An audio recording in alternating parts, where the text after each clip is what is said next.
বায়োলজিতে তো আমি কিছুই বুঝতাম না, আমার এত কঠিন লাগতো সাবজেক্টটা।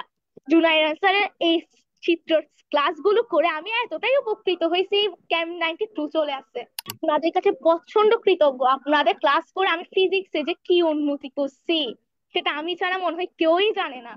এফআরবিবির কাছে যে আমি কি, বায়োলজিতে তো আমি কিছুই বুঝতাম না, আমার এত কঠিন লাগতো সাবজেক্টটা।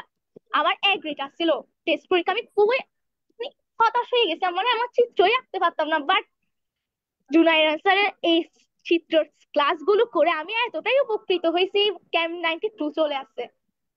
আমি আরে স্যারদেরকে সেরা কিভাবে সেরা। যে বলে ধন্যবাদ। তুমি আর টেস্টে বায়োলজিতে কত পাইছিলা? 71 মতো আসছিল। 71, ওইখান থেকে 92। মাশাআল্লাহ। আর রেদওয়ান স্যারকে কিভাবে বলে ধন্যবাদ, উনি যে ম্যাথে আমাকে এত হেল্প করছিল উচ্চতর গণিত আর ফিজিক্সে। আমার উচ্চতর গণিতে গত টেস্ট পরীক্ষা 79 আসছিল, আমি খুবই গিয়া হয়ে গেছিলাম মানে কেমন 79 আসছিল। বাট স্যারের প্রত্যেকটা ক্লাস এত ভালো হয়েছিল, মানে আমি কৃতজ্ঞ। আমি আমার ফ্রেন্ডদেরকেও বলি, আমি অনেক ফ্রেন্ডকে বলি, যদি কোথাও ভর্তি হয় সবাই রেদওয়ান মেথডে ভর্তি হয়ে যাবে, ওদের ক্লাসগুলো এত কোয়ালিটিফুল।